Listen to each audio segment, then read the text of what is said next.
Hey everyone, and welcome back for another deep dive. Yes. Today we're going to be looking at Vanity publications and awards. Ooh, interesting. Yeah, and we're going to be using this document called Pasted Text to guide us. Okay, great. Yeah, it seems like a really interesting document.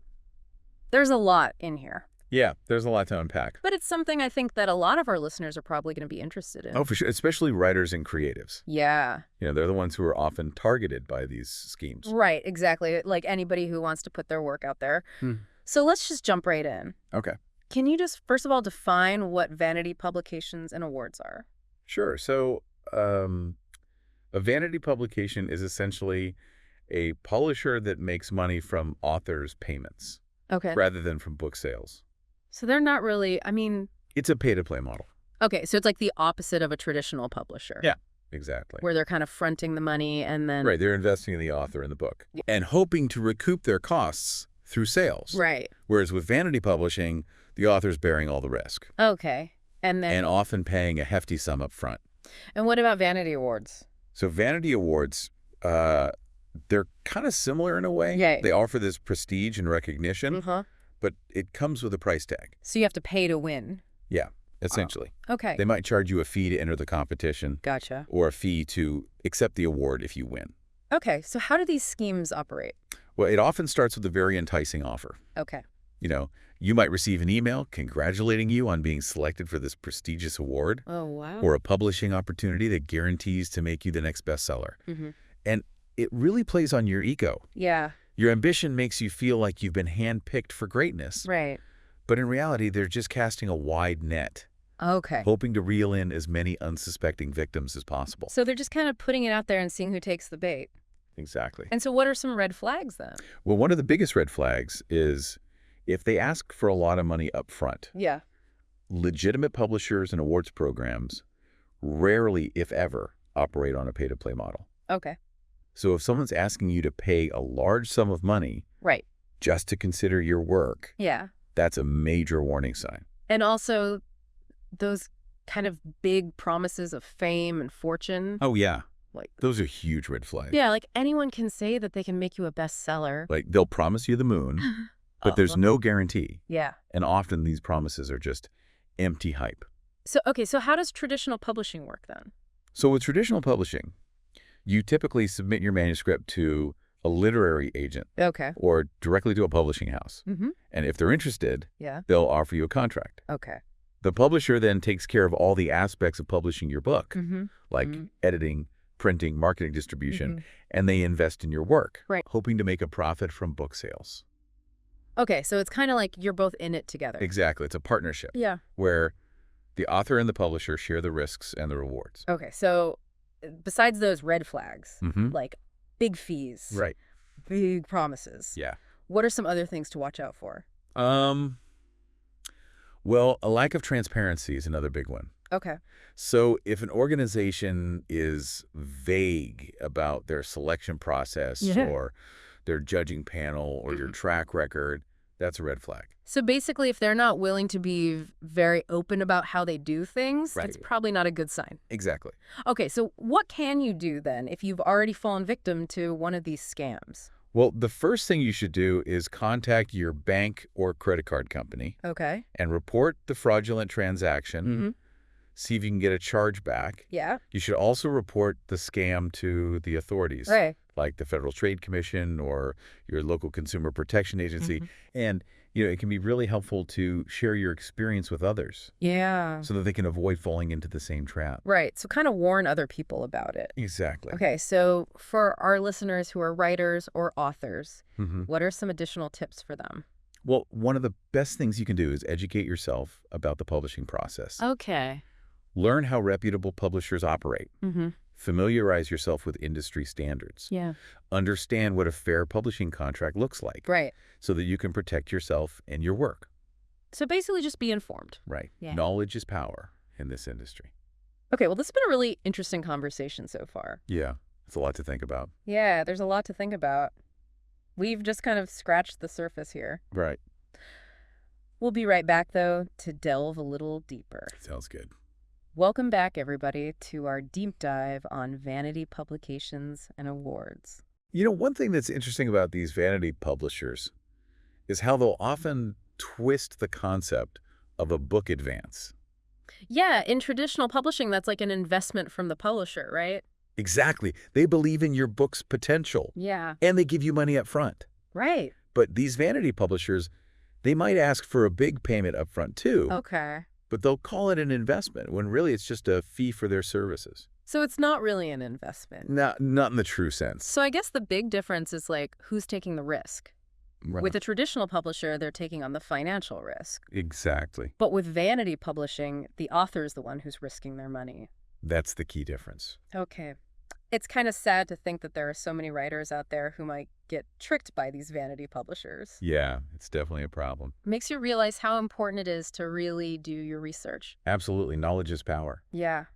And not be afraid to ask questions. Oh, yeah, for sure. Like, what kind of questions should you ask a publisher if you're thinking about working with them? Well, you want to ask about their track record. Right. Like, how many books have they published? Okay. What kind of marketing support do they offer? Right. Do they have any testimonials from authors they've worked with? And if they seem hesitant to answer those questions, That's a red flag. that's a bad sign. Yeah, be wary. What about awards? Are there certain questions you should ask if you're thinking about submitting to an award? Yeah, you want to ask about the judging process. Who are the judges? Mm-hmm. What are their credentials? Okay. How are they going to evaluate the submissions? Yeah. Transparency is key. So if they're not being transparent. Another red flag. Okay, so it's all about doing your homework. Exactly. Don't just be swayed by like a fancy website or a bunch of promises. No. You really have to look into it. Do your research. Yeah. Verify their claims. Okay, so let's say you've done all your research. You're thinking about signing a contract with a publisher. What should you watch out for in that contract? Contracts can be tricky.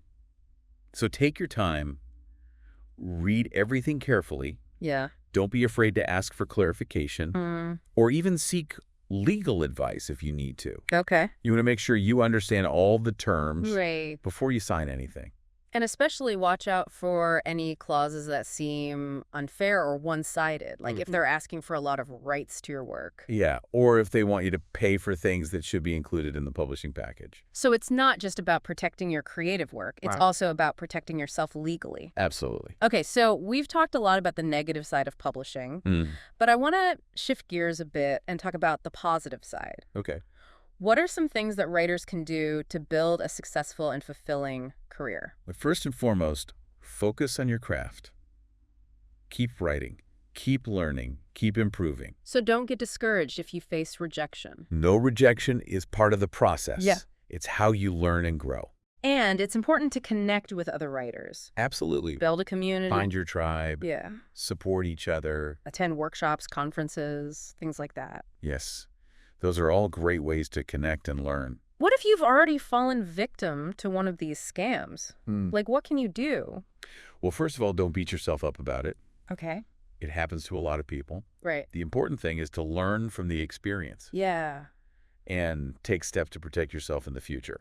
So report it to your bank or credit card company. Yes, definitely. Report it to the authorities. Right. And it can also be helpful to share your experience with other writers Absolutely. so they don't fall into the same trap. Warn them. Yeah. Spread the word. So I remember in Pasted Text, there was a section about who's who scams. Oh, yeah, that's a classic one. Can you tell us a little bit about that? Sure. So these scams, they target people who want to be included in these prestigious directories. Oh, okay. They make it sound like you've been specially selected. Uh-huh. But really, all you have to do is pay a fee. So it's another way of preying on people's desire for recognition. Exactly. Okay, so I guess the takeaway here is that you really have to be careful. No matter what field you're in, Right. there are always going to be people trying to take advantage of others. It's sad, but true. Yeah, so it's about being informed, Yes, doing your research, absolutely. and trusting your gut. If something feels off, it probably is. Okay, so what are some positive steps that writers can take to navigate the publishing world safely and effectively? Well, one of the best things you can do is educate yourself. Okay. Learn about the different types of publishing. Mm-hmm. Understand the traditional publishing process. Yeah. Research reputable agents and publishers. So basically do your homework. Exactly. Yeah. Knowledge is key. And I think building a strong network is also really important. Oh, absolutely. Connect with other writers, attend industry events, join writing groups. Seek out mentors. Yeah. Those connections can be invaluable. And always make sure that any organization you're considering working with is affiliated with like a recognized industry group. Right. So they have some sort of credibility. Exactly. Okay, well, this has been a really eye-opening conversation. It has. We've covered a lot of ground. We have. We'll be back in a moment to wrap up our deep dive. And we are back for the final part of our deep dive, all about vanity publications and awards. Yeah. And, we've been talking a lot about the downsides. Yeah, the dangers. Yeah. The scams. But I do want to say that it's not all doom and gloom. Right. There are plenty of legitimate publishers out there. Yeah. Ethical ones who actually care about their authors. So, it's not like the whole industry is bad. No, not at all. Yeah, but I think it is important to talk about these scams because they can have a real emotional impact on writers. Yeah, absolutely. It's not just about the money. Yeah. It's about the betrayal of trust. Right, like you're so excited to get your work out there and... You think you finally made it. Yeah. And then it turns out to be a scam. Yeah, it can be really devastating. It can really knock your confidence. Yeah, and make you question yourself Mm-hmm. and like make you not even want to try anymore. Right, and that's why it's so important to talk about it. Yeah. So that people can be aware of the red flags. Right, and protect themselves. Exactly. So what advice would you give to a writer who's maybe been scammed? First of all, I would say don't blame yourself. Okay. It happens to the best of us. Yeah. These scammers are really good at what they do. Mm-hmm. And it's not a reflection on your talent or your worth as a writer. Right. It doesn't mean that your work is bad. No, not at all. Okay. It just means that you got tricked. Yeah.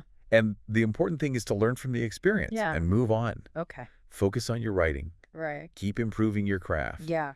And don't let this one bad experience stop you from achieving your dreams. And I think it's also important to remember that publishing is a marathon, not a sprint. Oh, that's a good one. It takes time and effort. It does. And a lot of perseverance. Absolutely. And it's not always going to be easy. Right. There are going to be rejections. There are going to be setbacks. But you just got to keep going. Yeah. Don't give up. And I think having a support system is really important, too. Oh, for sure. Like, connect with other writers. Yeah. Join writing groups.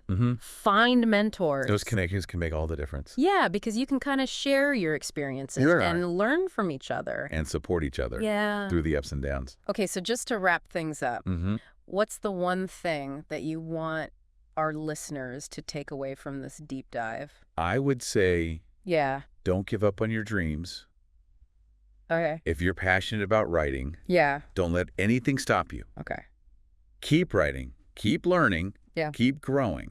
That's great advice. And be careful out there. Yes, be very careful. There are sharks in the water.